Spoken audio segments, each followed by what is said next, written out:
Warahmatullahi wabarakatuh. Waalaikumsalam warahmatullahi wabarakatuh. Alhamdulillahirabbil alamin. Wassalatu wassalamu ala asrofil anbiya'i wal mursalin Sayyidina Muhammadin wa ala alihi washabihi ajmain. Rabbi shrah li sadri wa yassir li amri wahlul 'uqdatam min lisani yafqahu qawli. Amma ba'du.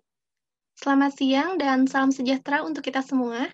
Mari kita panjatkan puji syukur kehadirat Allah Subhanahu wa taala atas segala nikmat dan karunia-Nya sehingga kita dapat berkumpul secara virtual dalam rangka webinar HMGI series 4.0 yang bertema Peranan Geoteknik dalam Analisis Resiko Kestabilan Lereng dengan Metode Geofisika bersama Dr. Diki Irawan selaku Direktur PT Geostrom Indonesia. HMGI Open Donasi Peduli Gempa Majene ke nomor rekening 060601031652 atas nama Nadia Desrina Mulia dengan menambahkan kode unik 3 di belakang nominal. Contohnya RP 100.003, CP-nya unik oktav. Mari bantu saudara kita yang terkena musibah. Semoga rezeki yang kita sisihkan dapat bermanfaat bagi mereka.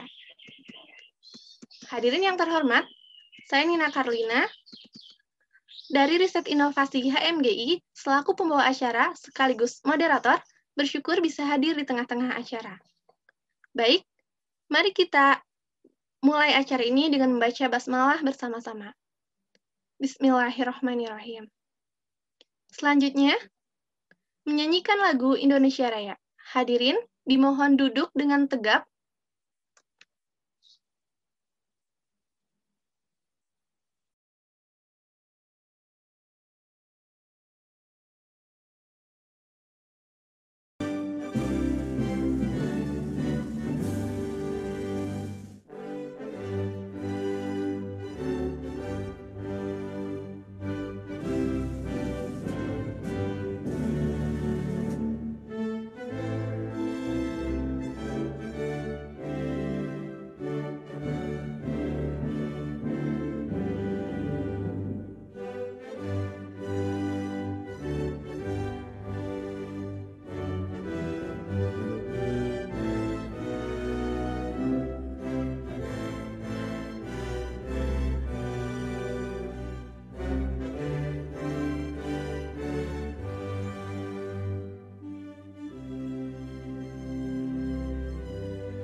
Hadirin dipersilakan untuk memposisikan diri kembali. Selanjutnya, sambutan dari VP Eksternal HMGI Pusat kepada Viraldi Diesa dipersilakan. Ya, baik. Suara saya sudah terdengar ya, Nina? Terdengar. Oke, baik. Jadi selamat siang teman-teman semua. Selamat datang di acara webinar kali ini, gitu dari Riset Inovasi. Saya di sini hadir mewakili Presiden HMGI Pusat, Dery Mahendra, yang berhalangan untuk hadir pada hari ini. Pertama-tama saya ingin mengucapkan terima kasih kepada Pak Diki untuk bisa membantu kami di sini untuk mengadakan acara ini gitu loh. Saya mengenal Pak Diki ini karena beliau adalah merupakan pembimbing saya juga. Dan Pak Diki ini memiliki pengetahuan yang luas di bidang geoteknik. Jadi saya harap teman-teman mahasiswa geofisika semua bisa menggali ilmunya Pak Diki sedalam-dalamnya gitu loh. Karena kesempatan ini sangat jarang didapatkan gitu loh. Jadi terakhir saya ingin mengucapkan selamat bergabung semuanya and enjoy the show aja gitu loh. Thank you. Dah Nin. Oke.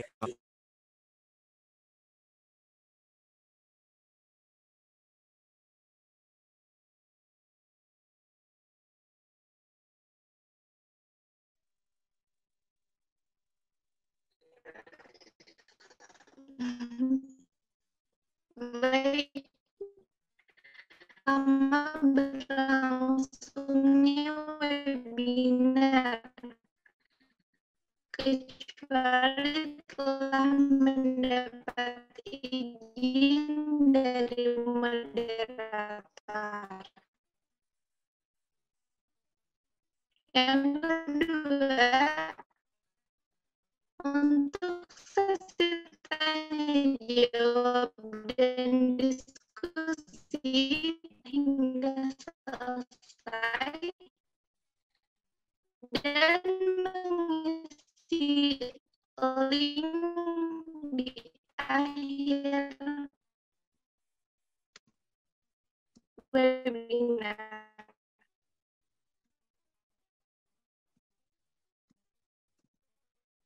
Baik,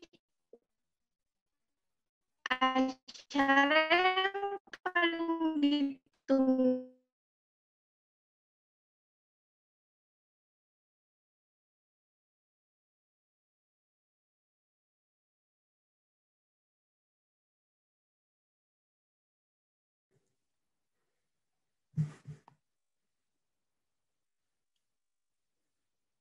Sekilas saya dengar tadi acara yang ditunggu-tunggu, tapi suara Nina putus-putus, apa bisa didengar dengan baik nggak?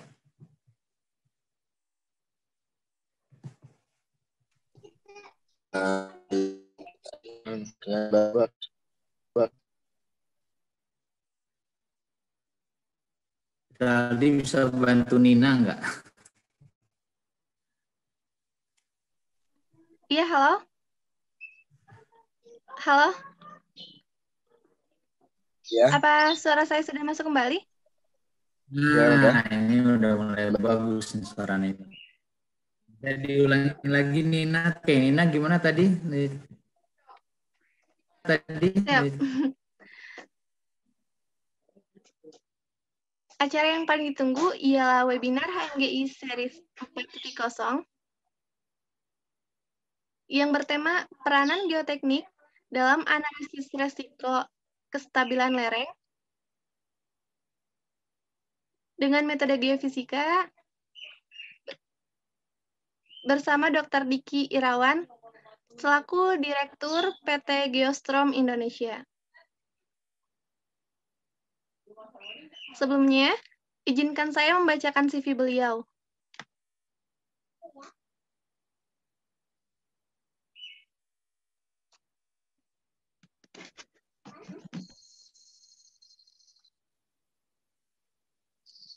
Berikut daftar riwayat hidup dari pemateri kita, Bapak Dr. Diki Irawan S. Tempat tanggal lahir Bandung 16 Oktober 1978. Status pernikahan menikah. Alamat rumah Komplek Pasir Pogor Blok R nomor 4. Instansi PT Geostrom Indonesia. Jabatan sebagai Direktur.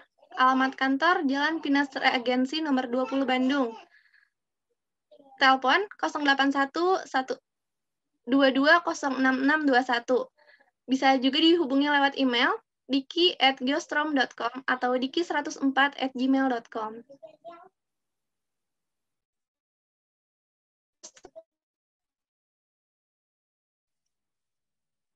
Beliau sangat aktif ya, dari data pendidikan formalnya, lulus tahun 2003 di ITB Bandung, jurusan Geofisika, dengan judul tugas skripsi pemodelan 2 dimensi data resistivitas dan induksi polarisasi dari suatu zona mineralisasi. Lulus tahun 2008 di ITB, jurusan Teknik Geofisika, pendidikan S2, skala model di lapangan dengan menggunakan metode resistivitas ala MES untuk mendeteksi pergerakan fluida. Lulus 2015 di ITB Bandung, jurusan Teknik Geofisika, S3 dengan judul Pemodelan Inversi Resistivitas 2 Dimensi Data Vertical Electrical Sounding menggunakan algoritma GUID Random Search dan aplikasinya. Selanjutnya, pendidikan non-formal, training dan seminar. Beliau juga pernah mengikuti pendidikan atau pelatihan Geothermal Reservoir and Production Engineering Knowledge and Skill di GeoChap Mei 2016. Juga Introduction to Geothermal Energy di IGA Inaga April 2010. Geoframe Geophysics Module Departemen Geologi ITB Juli 2005. IRAP RMS Source Hiras Lab Geologi ITB Februari 2004. Kursus Pembina Pramuka Mahir Tingkat Dasar Kuartir Cabang Kota Bandung November 1997. Kursus Teknik Hidup di Alam Bebas Kuartir Cabang Kota Bandung Oktober 1995. Gladian Pimpinan Satuan Kuartir Cabang Kota Bandung November 1994. Mungkin berikut CV beliau. Selanjutnya kita langsung saja ke pematerian. Sudah bersama kita Bapak Dr. Diki Irawan. Halo Bapak, bagaimana kabarnya Pak? Alhamdulillah Nina, akan dilanjut. Alhamdulillah baik. Mungkin Pak boleh langsung ke pemaparan materi. Sebelumnya apakah Bapak ingin menampilkan presentasi atau dari panitia ditampilkan? Kayaknya lebih enak dari saya kali ya. Jadi minta izin saya menjadikan hostnya bisa? Bisa. Saya bisa share. Boleh kepada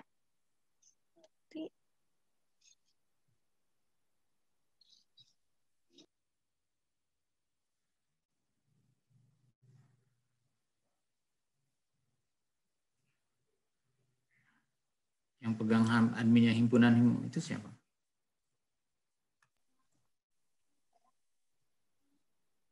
Oke, sudah ya? Sudah bisa dilihat belum? Sudah terlihat Bapak, dipersilahkan. Terima kasih semuanya. Assalamualaikum warahmatullahi wabarakatuh. Pada kesempatan ini saya diminta dari Himpunan Geofisika Mahasiswa Indonesia Himpunan Mahasiswa Geofisika Indonesia untuk menyampaikan suatu materi tentang analisa risiko kestabilan lereng. Saya minta izin untuk memodifikasi judul menjadi peranan metode geofisika dalam analisa risiko kestabilan dan lereng. Saya pikir judul ini akan lebih membumi kepada metode kita dari hal support kita di bidang geoteknik. Selanjutnya, setelah tadi diperkenalkan oleh saudara kita, Nina, saya kebetulan menjabat sekarang sebagai Direktur di PT Geostrum Indonesia, suatu konsultan di bidang ilmu kebumian yang mulai dirintis dari tahun 2017 hingga sekarang. Kita mulai ke pembahasan tentang definisi. Jika kita mendengar tentang istilah gerakan tanah, saya pikir semua orang bisa membayangkan suatu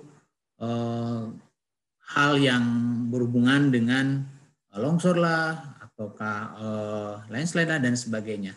Tapi secara definisi, harusnya kita lihat di slide berikut, gerakan tanah merupakan perpindahan massa tanah atau batuan pada arah tegak, miring, atau mendatar dari kedudukan yang semula.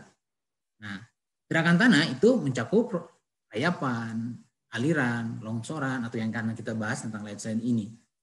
Jadi apakah itu rayapan, apakah aliran, apakah itu longsor, itu merupakan salah satu cakupan dari yang disebut dengan gerakan tanah. Maka kalau misalnya kita definisikan, yang kita akan bahas tentang longsor ini adalah, atau landslide ini merupakan definisi itu adalah bagian dari gerakan tanah. Nah, kalau misalnya rekan-rekan sudah banyak mengenal istilah tipe gerakan tanah itu seperti apa saja. Di sini kalau misalnya lebih banyak tentang pergerakan tanah itu bisa dilihat di banyak literatur, banyak gerakan, tapi nanti kita akan coba fokus kepada yang ada di kotak merah ini, yaitu tentang landsliding. Nah, intinya dari suatu pergerakan tanah adalah di mana pergerakan tanah ini diakibatkan karena tidak adanya ikatan yang kuat, tidak antara lapisan tanah yang di atas dan lapisan tanah yang di bawahnya. Sehingga ketika ikatan itu terputus, maka terjadilah gerakan tanah. Kemudian faktor penyebab terjadinya gerakan tanah atau longsor yang kita bahas ini adalah karena ada hal antara gaya dorong pasti lebih besar dari gaya penahan. Apa itu gaya dorong, apa itu gaya penahan, nanti akan kita bahas di slide berikutnya. Yang jelas, yang namanya gaya dorong ini akan dipengaruhi oleh kemiringan lereng dan massa batuan. Kita ketahui kalau kita punya massa, punya kemiringan, maka gaya beratnya itu akan semakin kemiringannya semakin besar dan massanya semakin besar, maka gaya berat akan semakin besar. Ketika gaya penahan lebih kecil daripada gaya pendorong, maka terjadi pergerakan. Nah, dari landsliding kita ada coba dikalkulasikan menjadi dua, ada longsoran translasi dan ada tipe longsoran rotasi. Bagaimana mekanisme tipe masing-masing longsoran? Mari kita lihat seperti ini. Tipe longsoran rotasi itu didefinisikan sebagai suatu gerak di mana massa tanah dan batuan mempunyai bidang gelincir yang cenderung melengkung. Nah, ini cenderung ciri khas dari longsoran rotasi. Bagaimana cara mekanisme terjadinya longsoran rotasi ini? Baik, jika kita melihat ada dua tipe jenis tanah di atas, yang satu, yang paling atas, yang ini, itu adalah jika kita anggapkan ini adalah suatu batuan yang memiliki porositas yang tinggi, paham ya maksudnya porositas yang tinggi, di mana dia bisa menyimpan air karena porositas sangat tinggi dan permeabilitasnya rendah. Porositas tinggi dan permeabilitas rendah biasanya dikarakterisasi atau dicontohkan yang paling gampang itu adalah tanah lempung. Mungkin ada yang bertanya, kenapa tanah lempung punya porositas yang tinggi? Kalau kita bayangkan tanah lempung itu, kalau kita ada air, dia bisa menyerap air sampai volume lempungnya itu hampir 2 kali lipatnya. Sehingga porositasnya hampir 2 kali lipatnya dari volume yang ada. Dia menyerap. Sehingga porositasnya tinggi. Tetapi kelemahannya, dia tidak punya permeabilitas atau permeabilitasnya sangat rendah. Sehingga air yang dia serap itu tidak bisa dialirkan. Berbeda dengan misalnya contoh kasus yang di bawah. Nah, dia punya porositas yang tinggi, permeabilitasnya tinggi. Biasanya direpresentasikan oleh batu pasir. Batu pasir itu porositasnya bagus, ketika ada air dia bisa menyerap air, dan permeabilitasnya tinggi. Ketika dia menyerap air, maka air itu gampang sekali dialirkan. Gampang sekali mengalir dari batuan tersebut. Sehingga kalau contoh kasus di atas itu adalah porositas tinggi, permeabilitas rendah atau identik dengan batuan-batuan lempuk atau batu-batuan urugan dan sebagainya. Sedangkan contoh yang di bawah adalah porositas tinggi, permeabilitasnya tinggi. Contoh kasusnya adalah mungkin batu pasir. Nah, jika kita lihat menurut definisi yang sebelumnya kita bahas, katanya gerakan tanah itu akan terjadi apabila gaya pendorong ini kalau kita proyeksikan dari gaya berat dia, kita ingat waktu di SMA untuk gaya pendorong itu kalau sudut kemiringan lerengnya adalah theta, maka gaya pendorong itu adalah F1 atau gaya berat dikali sin theta. Sedangkan untuk gaya berbanding gaya normalnya, identik dengan normal adalah Y cos theta. Demikian juga dengan ini. Nah, apabila gaya turun hujan, kita bayangkan suatu di dua lokasi yang berbeda ini, kemudian turun hujan, maka air akan tergenang diserap oleh batuan tersebut. Nah, bedanya antara dua litologi tersebut adalah ketika di area yang kita sebut saja A yang di atas ya, yang B yang di bawah, ketika area A terkena hujan, maka air yang terkena itu cenderung dia tidak mudah untuk dialirkan. Sedangkan untuk yang lokasi B, yang litologi yang di bawah, yang kita tahu tadi sudah dijelaskan tentang batuannya pasir, air itu mudah sekali dialirkan karena dia punya permeabilitas yang tinggi. Bayangkan kalau air itu terakumulasi terus di lokasi A, sehingga pasti gaya yang tersimpan, gaya berat yang tersimpan ditambah dengan massa air, massa batuan tersebut, pasti massanya akan bertambah dari hukum yang tadi. Massa yang bertambah, maka gaya pendorong dan gaya penahan itu sudah tidak stabil lagi. Gaya penahan yang kalau dalam keadaan semula gaya penahan itu lebih besar daripada gaya dorong, maka pada kondisi tertentu di mana gaya pendorong itu mungkin sama lebih besar sedikit saja dari gaya penahan, maka disitulah mulai terjadinya gerakan tanah atau yang kita kenal dengan longsor. Karena gaya pendorong atau gaya penahan lebih kecil daripada gaya pendorong. Berbeda dengan yang kasus yang B. Kasus yang B, ya baik-baik saja. Kenapa? Karena air yang terjadi hujan ini, dia bisa disalurkan dengan baik. Apa yang terjadi? Sampai gaya antara gaya penahan dan gaya pendorong itu belum stabil lagi, maka akan terjadi terus gerakan tanah. Sampai terjadi berhenti, di mana gaya pendorong lebih besar daripada gaya penahan, maka disitulah pergerakan tanah itu berhenti. Nah, itu sekilas tentang bagaimana longsoran bersifat rotasi. Umumnya longsoran rotasi ini pada suatu tanah yang homogen. Yang tadi saya jelaskan, yang di atas misalnya ada homogen clay atau di bawah kasih litologi homogen. Itu umumnya gerakan tanah yang bersifat rotasi berada di karakter tanah yang seperti ini. Nah, kemudian bagaimana peran geofisika untuk berhubungan dengan kegiatan yang peran metode geofisika pada bagaimana apa perannya dalam mengidentifikasi masalah ini. Nah, kita ketahui bersama bahwa pada data geofisika keberadaan kadar air dalam suatu batuan dapat dibedakan berdasarkan nilai resistivitas batuannya. Kita ketahui dari hukum Arsi ya, di mana nilai resistivitas atau konduktivitas batuan itu pasti ada hubungannya dengan nilai resistivitas fluida. Jadi kalau misalnya kandungan fluida tinggi dan nilai konduktivitasnya nilai resistivitasnya tinggi, maka tentu saja berhubungan dengan fluida, nilai resistivitas tersebut akan saling berpengaruh.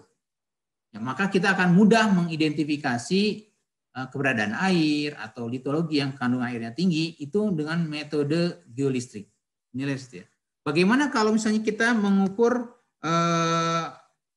kandungan air dengan georadar? Karena misalnya kalau kita near surface, kalau misalnya mengidentifikasi longsoran seperti ini, kemungkinan ada dua metode yang digunakan oleh para ahli. Kalau tidak geolistrik, ya georadar. Dari tingkat kemudahannya, mungkin geolistrik akan lebih mudah pada kondisi di mana lerengnya harus miring dan sebagainya. Pada kondisi tingkat lerengnya miring dan sebagainya, nah itu menjadi challenge tersendiri untuk apabila metode georadar diaplikasikan. Apalagi kalau misalnya hubungan dengan kadar air, nah ini georadar sudah mulai mentok tuh. Karena georadar itu akan terpengaruhi oleh velocity-nya akan dipengaruhi oleh kadar air. Ketika kadar airnya tinggi, maka velocity-nya sangat rendah, maka penetrasi akan semakin rendah dan itu menjadi kendala tersebut. Maka kita akan fokuskan coba identifikasi longsoran bersifat rotasi ini dengan metode geolistrik. Baik, ini adalah contoh kasus di mana kita mengukur suatu bidang miring yang sudah terjadi longsoran. Kemudian sudah terjadi longsor, kemudian kita mengukur di metode geofisika, itu metode geolistrik. Kita sudah paham, kita tidak akan bahas tentang bagaimana memproses dan bla bla bla blanya. Kita coba, ini adalah contoh hasil pemodelan geolistriknya, di mana warna merah merupakan nilai resistivity rendah, dan warna biru itu nilai resistivity yang lebih tinggi dibanding dengan yang warna merah. Baik, coba mari kita lihat satu persatu. Kita melihat ada suatu perbedaan nilai resistivity antara yang warna merah di sini dengan yang warna biru. Kemudian pertanyaannya, apa kira-kira warna biru, apa warna merah? Nah, karena saya sudah tahu, karena kita mengukur di bidang yang sudah longsoran, maka sudah dipastikan bahwa ini adalah bidang gelincirnya dan ini adalah produk-produk dari longsoran. Pertanyaannya, kenapa lebih tinggi nilai resistivity-nya? Sedangkan tadi definisikan kalau kadar airnya tinggi, nilai resistivity-nya lebih rendah dong, gitu kan? Pertanyaannya pasti ada pertanyaan seperti itu. Nah, karena ini adalah pasca longsor, maka air sudah rilis, kemudian porositas dan ketika ada jatuhan dan longsoran, maka dia akan bercampur dengan udara.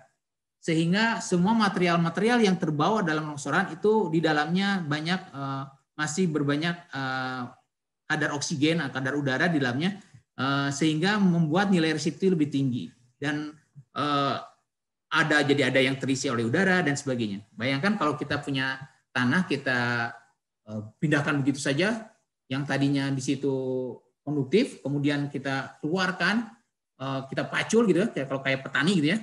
Petani kita pacul tanah, nah itu kan fungsinya petani menyangkul tanah itu untuk supaya oksigen masuk. Nah itulah ketika oksigen masuk, maka itu akan mempengaruhi nilai resistivitas batuan. Nah mungkin sebelumnya seperti ini gitu, sebelumnya seperti ini, di mana itu masih homogen sebelumnya. Kemudian batuan ini cenderung homogen. Dan warna hijau ini adalah potensi-potensi yang terjadi, karena dia lebih tinggi dibandingnya. Nah, bagaimana seorang sipil, seorang geoteknik, orang yang bekerja di bidang geoteknik, mengidentifikasi potensi longsor pada suatu lereng. Maka biasanya yang paling umum dilakukan oleh seorang yang bergerak di bidang geotek itu adalah melakukan pemboran geotek. Nah, dari pemboran geotek biasanya diidentifikasi banyak parameter yang dia dapat. Pertama, misalnya muka air tanah pasti. Muka air tanah di kedalaman berapa? Misalnya ini ada muka air tanahnya nih. Muka air tanahnya. Kemudian batuan kerasnya di kedalaman berapa? Nah, untuk kasus yang misalnya homogen, maka batuan keras itu identik dengan kedalaman. Kemudian nanti dimasukkan ke dalam lab untuk mencari berapa kekuatan shear-nya, berapa kekuatan tekannya dan sebagainya, itu urusan geotek. Tapi yang mau saya tekankan di sini, nah biasanya bagaimana mengidentifikasi, bagaimana memodifikasi istilahnya. Bagaimana orang geotek memodifikasi supaya tidak terjadi longsoran pada kasus yang seperti ini. Nah, biasanya kalau misalnya belum terjadi longsoran, nah itu yang saya maksud tadi, nilai resistivity akan sangat rendah. Kenapa? Karena kan dia belum terjadi longsor kan. Jadi kadar airnya masih tinggi di sini. Perhatikan warna merah di sini. Nah, ini kadar airnya tinggi berarti dibanding batuan yang sekitarnya. Nah, kalau misalnya kasus seperti ini dibiarkan saja, kemudian terjadi hujan seperti simulasi yang pertama, maka ini berpotensi untuk terjadinya longsor. Nah, coba perhatikan. Apa jadinya kalau kita dapat informasi dari geotek hanya titik bor saja? Oke, kita skip dulu apa yang akan terjadi. Tetapi dengan dalam kasus ini metode geotek itu di sebaran datanya kita kayakan dengan metode geofisika sehingga kita mengetahui di mana potensi, di mana terakumulasi air, sehingga bagaimana cara mengantisipasinya. Ya umumnya orang geotek akan kalau terakumulasi air di dalamnya terakumulasi, maka dibuatlah irigasi-irigasi untuk membuat si air itu keluar. Nah, pertanyaannya kan di mana posisi akumulasi air itu kalau kita tidak memiliki data geofisika yang seperti ini. Kalau misalnya kita punya data geofisika seperti ini kan kita ini akumulasi air berarti di bornya sampai kedalaman sekian saja cukup. Sedangkan data geotek kan hanya dari muka air tanahnya di sini gitu. Nah, itulah salah satu peran kita dari data geofisika untuk membantu pekerjaan-pekerjaan bidang geoteknik, khususnya longsoran yang umumnya berhubungan dengan longsoran tipe rotasi. Dalam penanggulangannya, kita juga harus tahu bahwa tipenya tipe seperti apa. Baik, satu lagi yang dibahas bukan hanya rotasi, tetapi translasi. Sekarang apa longsoran tipe translasi? Longsoran tipe translasi adalah bergeraknya massa tanah dan batuan pada bidang gelincir berbentuk rata atau menggelombang cenderung landai. Nah, hal seperti ini itu biasanya berhubungan dengan kontak antara dua litologi yang berbeda. Contoh kasus yang gambar yang kita lihat ini. Di atas ada punya litologi yang berbeda dengan di bawahnya. Nah, bidang gelincir itu biasanya berhubungan dengan kontak antara dua litologi yang berbeda. Nah, kontak atau bidang antara pembatas litologi ini itu kalau misalnya berada di kemiringan tertentu itu berpotensi untuk sebagai bidang gelincir, memudahkan, ada seluncurannya gitu. Nah, berbeda kalau misalnya si kemiringannya itu agak tegak 90 derajat dari ini, jadi arahnya ke arah sini, kemiringannya ke sini tapi litologinya ke arah sini, ya itu cenderung tidak berpotensi.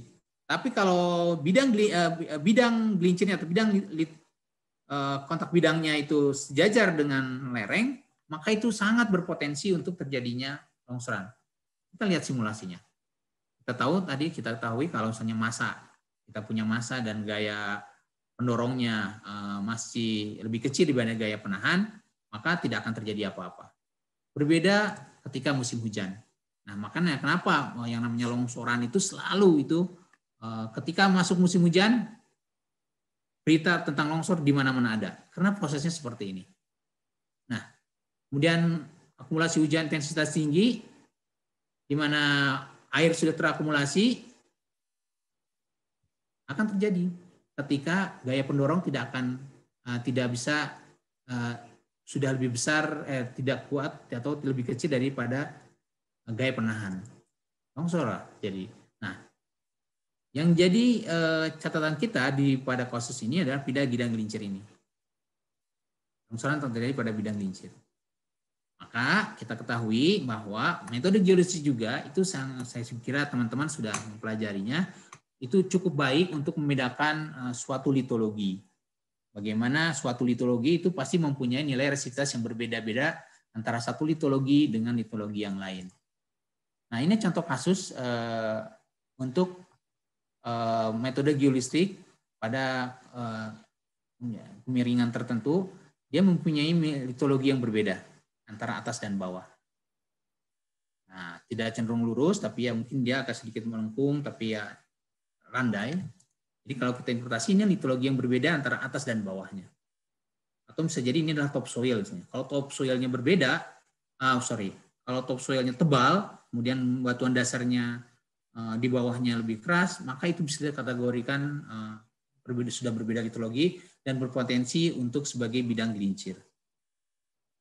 Nah, kembali lagi, bagaimana orang geoteknik atau orang geotek melakukan analisa longsor. Tadi saya sudah bilang, pasti akan dilakukan pemboran.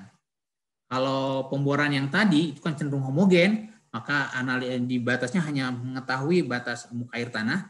Nah, biasanya kalau litologinya berbeda, dia akan mengetahui, oh ya ini batas litologi. Kalau ketika batas litologinya sudah diketahui, dia bisa akan melakukan pemboran yang kedua misalnya. Pemboran yang kedua di titik ini.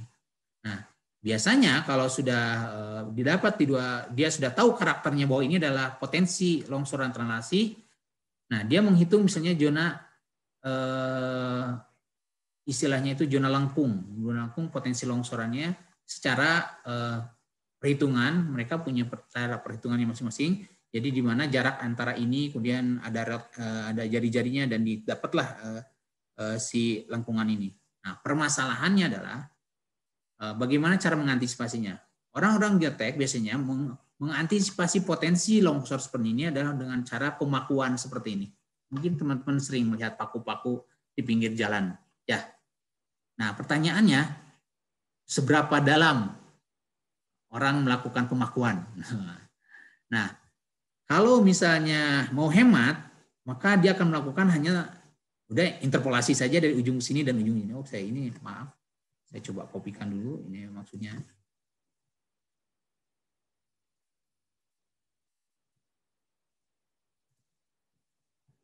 Nah, seharusnya kan ini di...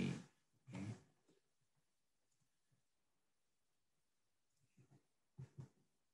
Nah, seharusnya kan tadi di sini ya, beda litologi ya. Save. Nah, kalau misalnya kontraktornya itu tanda kutip payah gitu, dia hanya bisa menginterpolasi saja antara batas ini batas kemudian, oh itu batas ininya sih batas kontaknya, kemudian dia lakukanlah pemakuan yang penting lebih sedikit dari si litologi itu. Pertanyaan, apa memang seperti itu antara satu titik bor itu ditarik begitu, garis begitu saja? Karena secara teori harusnya dia bentuknya melengkung, tapi umumnya lengkungannya di mana? Karena semakin dalam, biasanya kontraktor semakin kosnya semakin tinggi. Nah, bagaimana cara mengantisipasi itu? Maka kitalah yang bisa ikut serta dalam membantu mengatasinya. Coba kita lihat dari hasil litologi yang tadi, benar memang ada lengkungan di sini potensinya, tapi tidak sesedikit linier yang mereka ambil atau tidak lebih banyak dari yang mereka perkirakan secara perhitungan misalnya. Nah, dari sini itu kita bisa mengantisipasi secara cost. Jadi misalnya paku-pakunya tidak mesti, yang penting melewati si garis putus-putus ini sehingga seakan-akan kita bikin ada dua papan. Bayangkan kita punya dua tip block gitu ya, dua tip block. Kemudian tip block itu kita miringkan. Kalau tidak semakin lama tip block itu pasti akan tergelincir. Nah, bagaimana caranya supaya tip block itu tidak tergelincir? Ya dicari paku. Syaratnya antara tip block yang satu dengan tip block yang lain itu yang satunya lagi itu harus lebih besar dari pakunya atau panjangnya harus lebih tebal dari yang di atasnya sehingga si tip block itu tidak jatuh. Nah, inilah peran kita untuk kasus longsor translasi, bagaimana kita bisa menghemat konstruksi antisipasi zona longsoran pada tipe translasi. Oke, saya masih punya waktu ya untuk studi kasus, Nina ya, boleh ya? Dikit. Boleh Pak, masih ada 1 jam lagi. Wah, 1 jam lagi. Perasaan saya kasih waktunya 90 menit katanya. Oke, baik. Nah, kita coba lihat studi kasus. Studi kasus ini saya ambil pada suatu daerah di daerah Subang. Dia punya formasi Subang. Formasi Subang itu pasti hubungannya masalah longsor itu sangat dominan. Ini adalah bekas reruntuhan suatu tower PLN 500 cafe. Yang ada orang berdiri. Nah, ini adalah bekas kaki towernya nih. Kaki towernya. Terjadi longsoran. Tower ini serunduk-runduknya seperti orang ruku gitu ya. Kemudian PLN begitu cepat karena ini adalah jalur Jawa Bali, sehingga dia membuat tower emergency. Untuk sebelum dibangun tower yang betulan, dia melakukan tower emergency. Pertanyaannya, di mana PLN harus membuat tower baru yang punya potensi hajat yang sangat sedikit, atau supaya tidak terjadi lagi hal yang seperti ini. Nah, maka di sini kita bisa berperan bagaimana mengidentifikasi area yang cocok atau area yang minim terhadap hazard. Terutama di sini hazardnya adalah longsoran. Buatlah kita seperti halnya kita bisa coba desain. Hal yang terpenting dari relokasi tower ini adalah bagaimana si tower ini jangan syarat dari PLN itu adalah jangan terlalu jauh dari existing, pasti itu. Nggak mungkin dia menaruh misalnya puluhan meter atau ratus meter, itu karena dia punya leg tertentu, ada termnya gitu. Sampai ada kelendutannya dan sebagainya itu ada. Jadi dia punya radius tertentu di mana radius itu masih bisa dipertahankan. Karena kalau misalnya dipindahkan jauh, sangat jauh, maka bukan hanya tower itu yang harus dipindahkan, tapi tower yang depan dan belakang juga harus ikut mengikutin. Karena dia punya punya aturan tersendiri. Maka saya buatkan desain yang seperti ini, pengukuran geolistrik yang seperti ini, di mana dibuat desain seperti ini karena hubungannya dengan cost juga sih sebenarnya. Karena cost-nya yang terbatas, kalau misalnya pengennya kita kan semakin banyak metode geofisika, semakin banyak lintasan geolistrik, itu sangat enak buat orang geofisika. Tapi kenyataannya di dunia nyata itu pasti akan dibenturkan dengan budget, pasti dihubungkan dengan biaya. Maka desain yang optimal, desain yang minimalis itu biasanya lebih disukai oleh klien dan membuat kita bisa bergaining dengan mereka. Nah, inilah desain tower existing, ini tower yang sudah rubuh.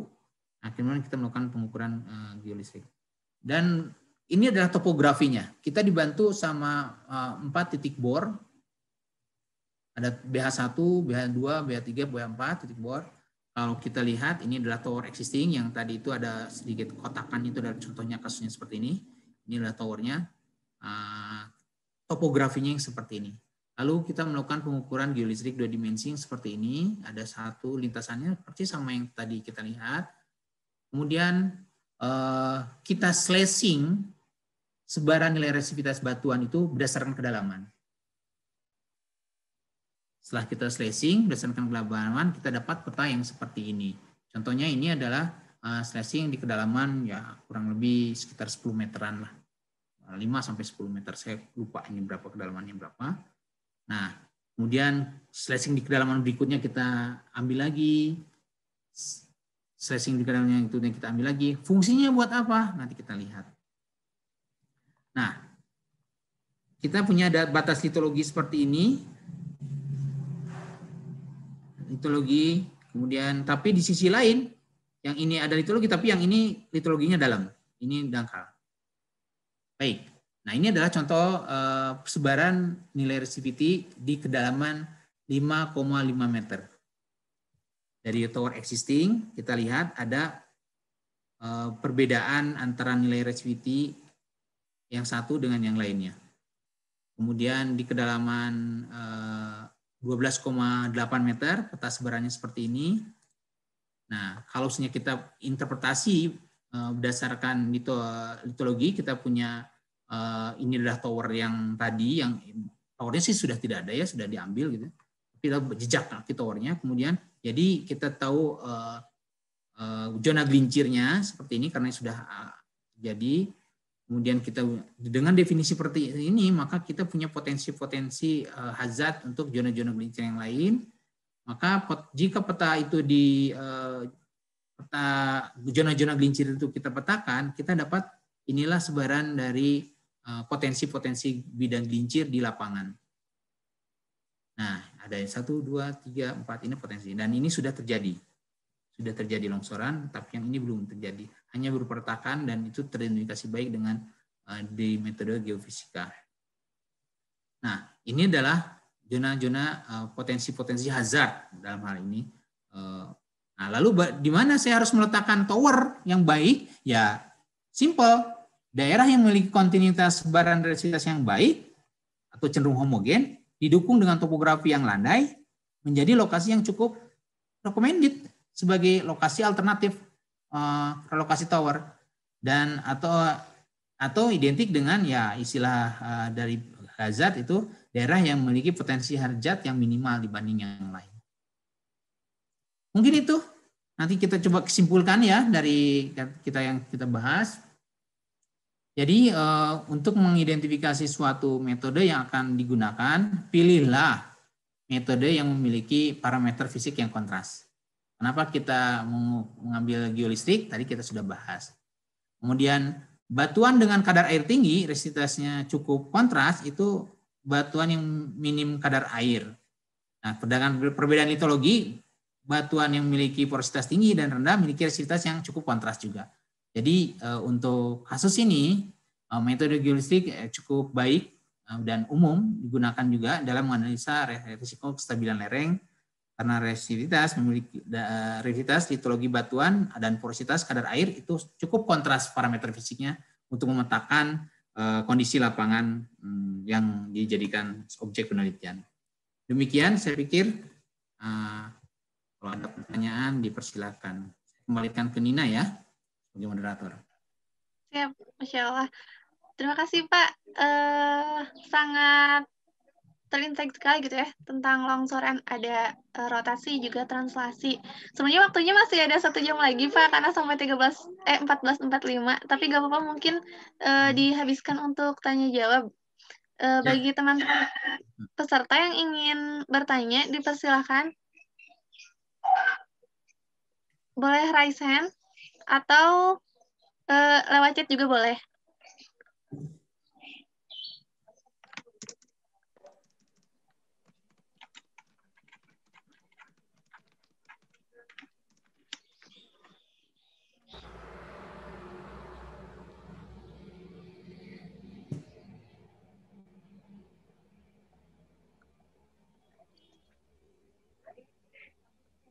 Halo, apakah Saudara Daniel akan bertanya?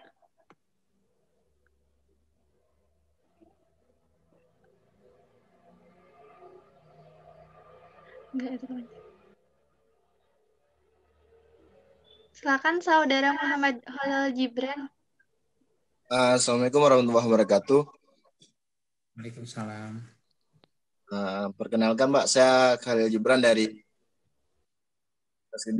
Universitas Syah Kuala, Teknik Geofisika Universitas Syah Kuala Aceh.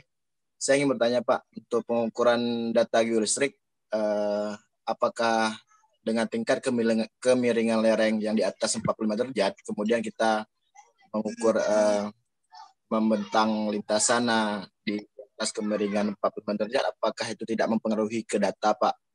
Kemudian mungkin pertanyaan pertama itu dulu Pak. Terima kasih Pak. Assalamualaikum warahmatullahi wabarakatuh.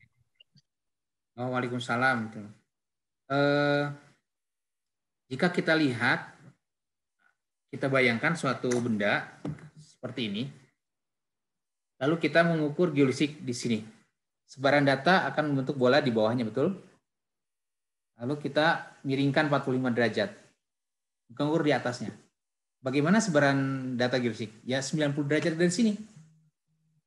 Bagaimana yang tegak? Ya tegak juga seperti ini. Buktinya kita bisa mengukur di tempat tegak, mengukur geolistrik tegak itu sering dilakukan terutama di lubang bor. Kalau kita logging resivity, pada dasarnya kan kita mengukur secara tegak. Jadi intinya dalam pengambilan data geolistrik, bidang tegak 45 derajat itu tidak jadi masalah. Kalau sedikit jokes itu dari orang-orang yang mengukur geolistrik, syarat mengukur geolistrik adalah bagaimana kalau orang itu bisa lewat atau elektroda bisa ditancap, maka pengukuran geolistrik bisa dilakukan. Ya, mungkin yang menjadi perhatian adalah bagaimana cara memodelkannya. Nah, cara memodelkannya ada term di mana kalau teman-teman menggunakan metode dengan menggunakan rest 2D misalnya. Yang jadi masalah adalah ketika satu bidang dengan bidang yang lain itu lebih dari 45 derajat atau lebih dari 90 derajat, itu biasanya menjadi masalah. Karena secara teoritis gelombang itu tidak bisa dimodelkan lebih dari 45 derajat. Mungkin itu masalahnya Pak Khalid. Nah, jadi bagaimana mengantisipasinya? Ya sedikit dimodifikasi untuk masalah sudut pada aktivitas pemodelan. Seperti itu mungkin. Sedikit Pak, jadi kan beberapa penelitian yang coba saya lakukan di lokasinya di daerah Aceh dengan pembangunan infrastruktur jalan, banyak jalan yang area telah longsor, gitu kan. Jadi yang kita ngukurnya itu selaras dengan jalan, sedangkan longsornya itu dari atas ke bawah, gitu kan. Jadi kita ngukurnya searah dengan jalan. Itu apakah data tersebut bisa mewakili dari longsoran tersebut, Pak? Ya, kalau misalnya yang dicari adalah seperti tadi untuk zona gelincir, maka yang harus dilakukan adalah tegak lurus dengan bidang, bukan sejajar. Kalau kita bayangkan, kalau saya boleh bayangkan, mungkin yang dimaksud oleh Gibran seperti ini. Ini adalah kemiringan lereng. Kemudian jalannya itu pasti kan dipinggirin ya, sejajar dengan sejajar kan. Nah, pertanyaannya, boleh nggak saya ngukur di sini kan? Atau harus seperti ini kan gitu? Idealnya tegak lurus dengan bidang. Jadi kita tahu yang seperti tadi yang saya jelaskan contoh kasus. Lalu permasalahannya bagaimana kalau saya ngukur di sini? Karena kan yang akses yang paling mudah ya saya mengikuti jalan. Seperti itu ya Jilbal ya. Nah, itu masalah teknik lapangan. Nah, mungkin yang terdeteksi hanya zona yang sedikit saja, karena itu pun tidak akan merepresentasikan. Paling mempresentasikannya adalah mungkin ketebalan lapisan saja.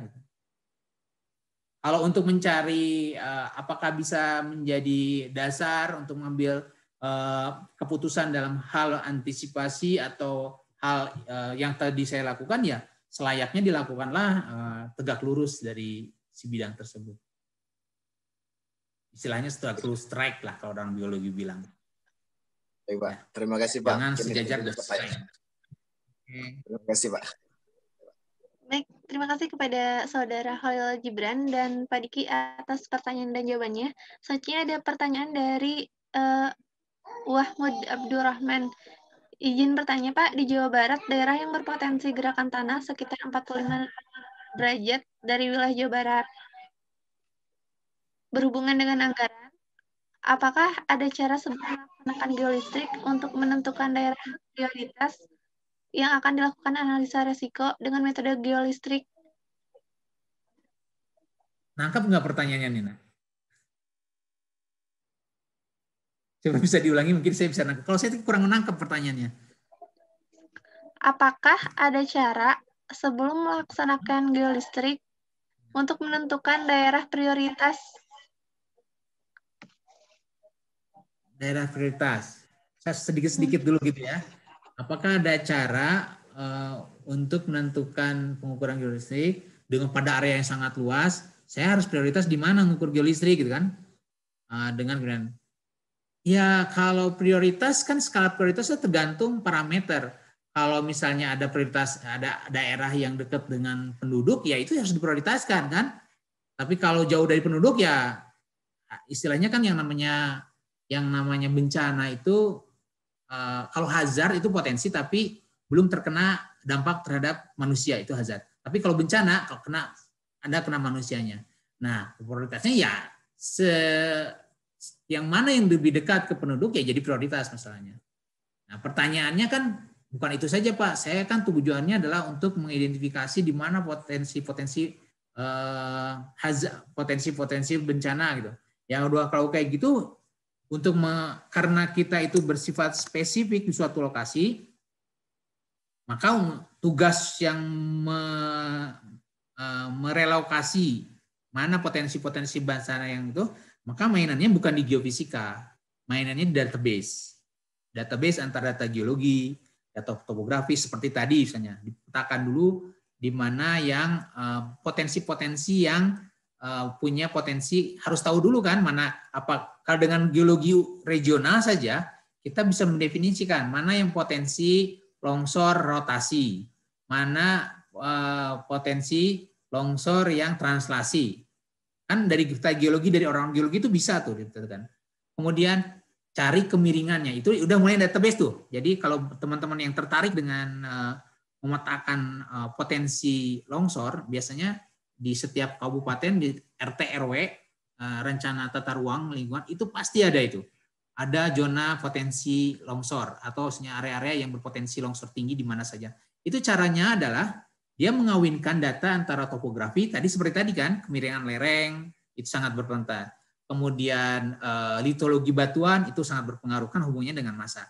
Nah itu dikawinkan antara kemiringan, atau istilahnya bukan dikawinkan lah, kalau kawinkan kesannya kayak gimana ya, diiris gitu, di mana kemiringan yang paling terjal, di mana batuan yang punya porositas yang tadi, itu karakter-karakter tadi itu diiriskan sehingga kita dapat tuh zona potensinya di mana.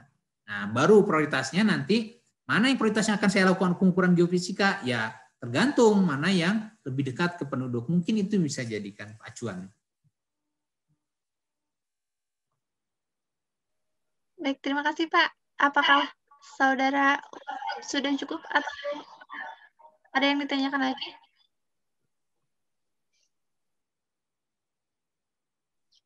Jika tidak ada, selanjutnya kepada saudara Afif Fahri dipersilakan.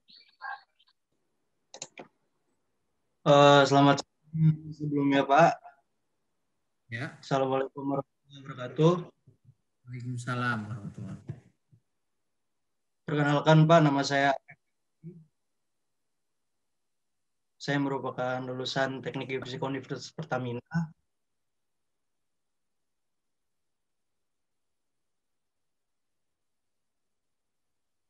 Suaranya jelas nggak ya Pak ya? Maaf. Apakah suara saya jelas?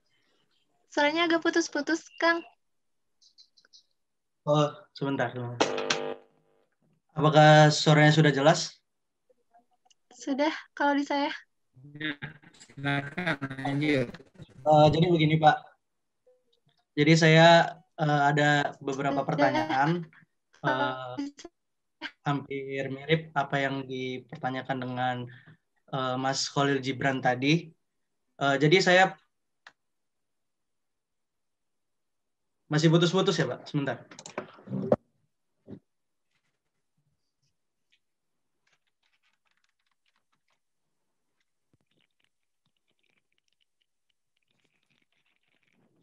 Apakah suaranya masih putus-putus?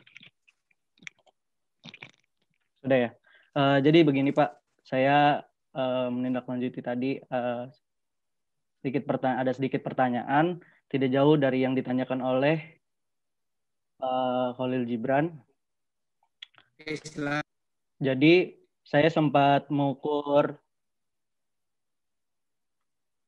di suatu lapangan dengan memiliki topografi yang istilahnya dia naik turun lah Pak.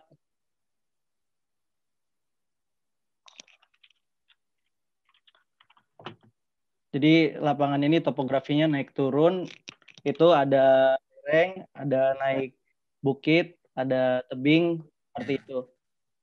Sebelumnya saya juga setuju dengan pendapat Bapak dan jokes yang dibilang tadi, apabila selama elektroda bisa ditancapkan, itu bisa dilakukan pengukuran geolistrik ya Pak ya. Jadi pertanyaan saya adalah seberapa besar pengaruh dari elevasi terhadap data geofisika. Soalnya saya beberapa kali mengukur yang selama saya mengukur pada daerah yang memiliki elevasi yang berbeda-beda, terutama di daerah lereng ataupun perbukitan, hasil data menggambarkan banyak data yang memiliki data non.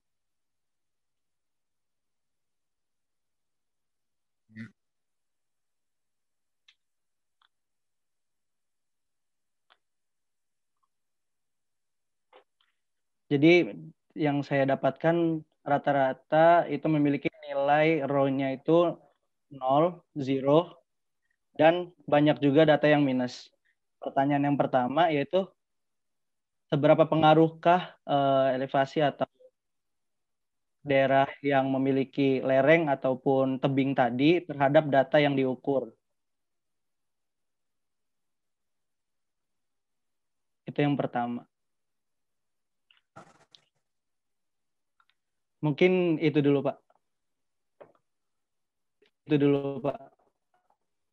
Oke, satu dulu ya. Data geolistrik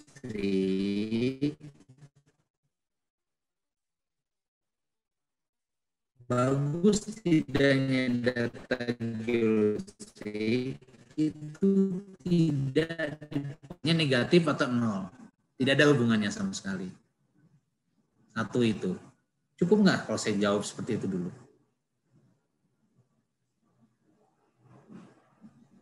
Maaf Pak, saya kurang jelas. Jadi gini, ketika kamu mengambil data, kan tadi katanya kamu punya kasus, kamu melakukan pengukuran geolistrik di lembah, yang melewati lembah, melewati bukit, gitu kayak Hattori ya, menaiki gunung, melewati lembah, gitu kan ya, mengukur geolistrik di situ, gitu. Tapi data kamu ada delta V mungkin yang kamu maksud, delta V-nya 0 atau negatif, sehingga ketika dikalikan suatu konstanta, dikalikan dengan rho, itu hasilnya negatif, sedangkan rho negatif tidak ada, maka di alat jadi 0. Umumnya seperti itu. Nah, data 0 itu tidak ada hubungannya dengan efek topografi. Nah, pertanyaannya lalu kenapa Pak bisa jadi 0? Cek lagi alatnya. Gitu. Cek lagi litologinya dan sebagainya. Oh, jadi harus kurang kuat, jangan-jangan kan? Ya, bisa jadi sih Pak. Berarti bukan tergantung dari topografi atau... Tidak ada hubungannya nilai delta V yang negatif itu hubungannya dengan topografi, tidak ada. Oke. Soalnya saya juga agak bingung kemarin kenapa nilainya bisa ada yang 0 ataupun ada yang minus gitu. Ya, coba bayangkan kalau kita menghitung nilai resistivitas hasil pengukuran.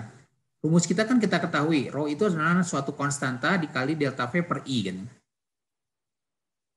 Satu saja, yang namanya delta V itu tidak, yang namanya delta itu tidak ada yang nol, tidak ada yang negatif seharusnya. Pertanyaannya, data saya negatif Pak. Nah, kemudian negatif, kalau arusnya positif, kalau dibagi saja negatif. Negatif kali konstanta kan negatif. Sedangkan namanya rho kan tidak ada yang negatif. Makanya kalau alat yang pintar itu dijadikan rho-nya itu udah 0 karena delta V-nya negatif. Lalu pertanyaan, kenapa bisa negatif? Nah, mungkin ya, sedikit masalah mungkin. Ketika kamu punya SP-nya negatif, kemudian kamu injek, SP-nya sangat tinggi, ketika kamu injek SP-nya rendah, kamu mau kemudian hasil pengukurannya masih rendah, kemudian dikurangi SP misalnya, kan jadi negatif gitu. SP lebih besar, kemudian delta V-nya berubah, kemudian dikurangi SP, itu jadi negatif. Hasilnya negatif gitu. Nah, mungkin beberapa orang ada yang sudah tidak ini lagi dengan seperti itu, akhirnya ya sudahlah dipositifkan saja gitu. Nah, ketika dimutlakan positifkan saja, insya Allah itu datanya amburadul ketika dimodelkan. Seperti itu ya. Benar. Ya, makasih banyak Pak atas jawabannya. Ada pertanyaan kedua, tadi katanya itu baru itu saja. Yang kedua, oke, sorry Pak. Jadi yang kedua saya tanya, jadi kan ada yang namanya, tadi kan pasca longsor ada sama yang belum longsor gitu ya Pak ya. Jadi kan Indonesia ini kan banyak daerah yang memiliki longsor yang tinggi ya Pak. Ya. Nah, apakah jadi kan yang kita ketahui bersama itu salah satu instansi yang berkata yang berkaitan langsung dengan informasi mitigasi bencana di Indonesia. Apakah dari BMKG itu seharusnya melakukan mitigasi lebih banyak lagi di daerah-daerah yang berdampak longsor? Karena yang kita ketahui bahwa daerah longsor di Indonesia itu nggak cuma di satu titik gitu Pak. Kenapa harus dilakukan pengukuran itu setelah atau pas longsor gitu loh. Kenapa tidak dimitigasi dari awal gitu? Apakah seharusnya lebih baik dilakukan itu sebelum longsor itu terjadi gitu Pak? Ya, kalau gitu pertanyaannya jangan ke saya, tanyakanlah ke BNPB. Kenapa itu tidak dilakukan? Kan Bapak kan pernah mengukur, itu kan pasca ya Pak ya? Itu kan Bapak kan pernah. Ya, enggak. Ya, interest kita ketika ada etika jurnalistik dalam atau misalnya dalam ilmu keinsinyuran ada profesionalisme insinyur, di mana profesionalisme itu berhubungannya dengan etika, di mana yang namanya etika seorang insinyur. Nah, kalau Anda ikut mata kuliah, ikut keinsinyuran, kuliah keinsinyuran, gitu ya, salah satunya membahas tentang etika insinyur. Bagaimana seorang insinyur itu jangan hanya mengandalkan finansial untuk melakukan suatu studi. Dalam kasus ini misalnya Anda bertanya, apakah harus dilakukan bla bla bla bla bla, kenapa nggak dilakukan ini, kenapa nggak dilakukan itu. Akan kembali lagi ke masalah biaya. Tidak mungkin semua area itu dilakukan pengukuran geolistrik. Siapa yang akan membayar orang melakukan geolistrik itu? Seperti itu. Nah, kemudian lalu kenapa cuma ketika pasca saja baru diukur gitu? Ya semua sudah kejadian. Kadang ada beberapa kasus pengukuran geolistrik di suatu area longsor dilakukan atas permintaan Bareskrim. Pernah dengar tidak? Jadi Bareskrim meminta orang geofisika melakukan pengukuran di suatu longsoran. Lalu ditanya, ini buat apa? Ternyata itu untuk memvalidasi apakah ada suatu kejadian di suatu area longsor, di suatu perumahan, developer yang baru. Kemudian Bareskrim meminta orang geofisika untuk melakukan analisa pengukuran. Sebenarnya orang geologi yang minta ya, karena dia Bareskrim minta ini ke orang geologi. Kemudian dari orang geologi minta orang geofisika untuk melakukan. Ya, intinya itu adalah untuk mencari penyebab terjadinya longsor. Nah, itu jadi pasca kan. Nah, kalau misalnya kenapa nggak dilakukan before gitu kan, jangan after, before longsor gitu. Ya, yang namanya before itu kan sebelumnya sudah kita jelaskan waktu pada pertanyaan sebelumnya. Untuk menganalisa awal suatu bencana, suatu potensi hazard, umumnya orang tidak melakukannya dengan metode geolistrik. Orang melakukannya dengan hanya mengandalkan data GIS. Misalnya dengan kemiringan lereng saja misalnya. Dari kemiringan lereng mana yang berpotensi, lalu dilingkarilah mana potensi kemiringan lereng yang tinggi, kita arsir. Misalnya. Kemudian mana litologi yang berpotensi longsor rotasi, berarti kan yang homogen, misalnya formasi Subang untuk kasus di Bandung atau di Jawa Barat. Nah, lingkarilah di mana ada lereng yang curam, di mana ada formasi Subang, itu pasti potensi hazard.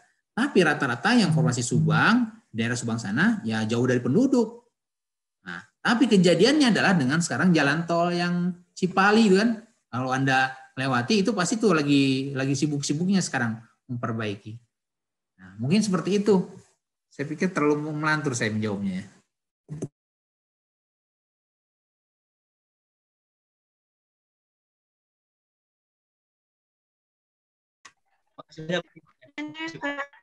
Dan jawabannya dari Pak Diki. Ini ada ajakan dari saudara Wahmud Abdul yang tadi bertanya, katanya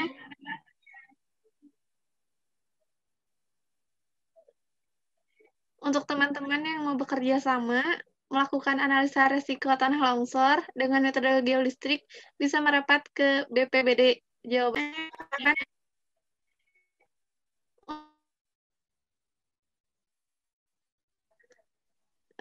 baik, para peserta, apakah ada yang ingin ditanyakan lagi?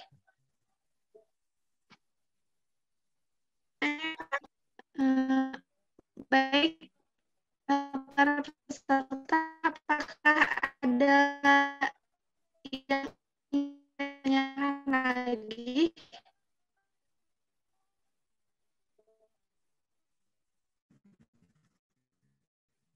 Kalau tidak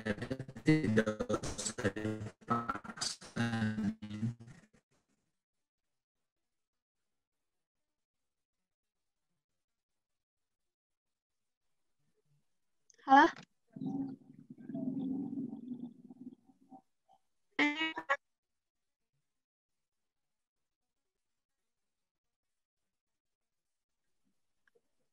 Baik, sepertinya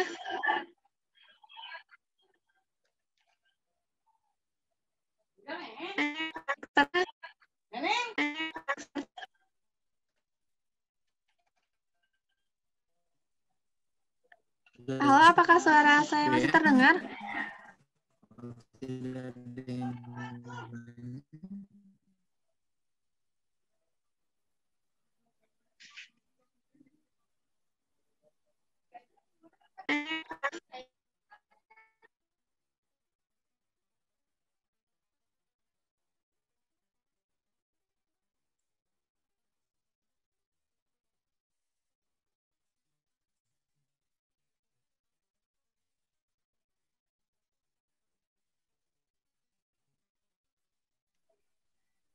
Baik, jika tidak ada lagi pertanyaan,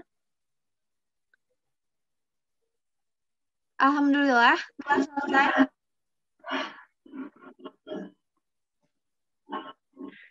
webinar HMGI Series 4.0 yang bertema peranan geoteknik dengan metode geofisika dalam analisis risiko kestabilan lereng bersama Dr. Diki Irawan, selaku Direktur PT Geostrom Indonesia.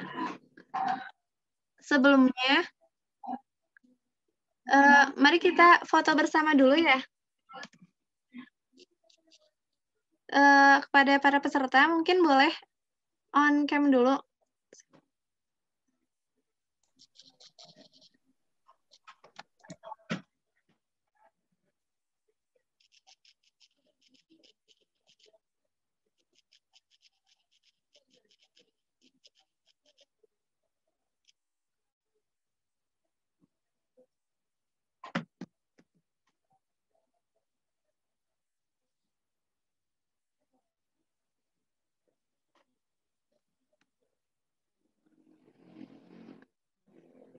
Oke, teman-teman bisa on cam dulu.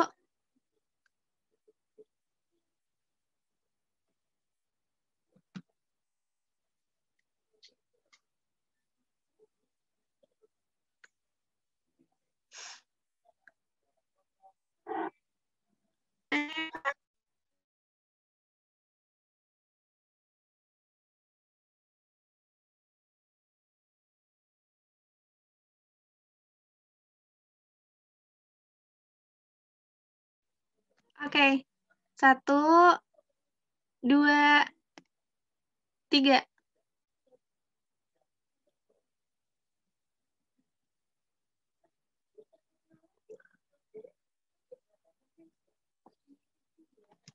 Baik, terima kasih teman-teman peserta. Selanjutnya ada tracer study yang diharapkan teman-teman peserta bisa mengisi ya. Tracer study ini tujuannya untuk memetakan minat dan potensi mahasiswa geofis se-Indonesia. Berikut linknya dilampirkan. Diharapkan teman-teman peserta bisa mengisi ya. Dan jangan lupa mengisi presensi juga.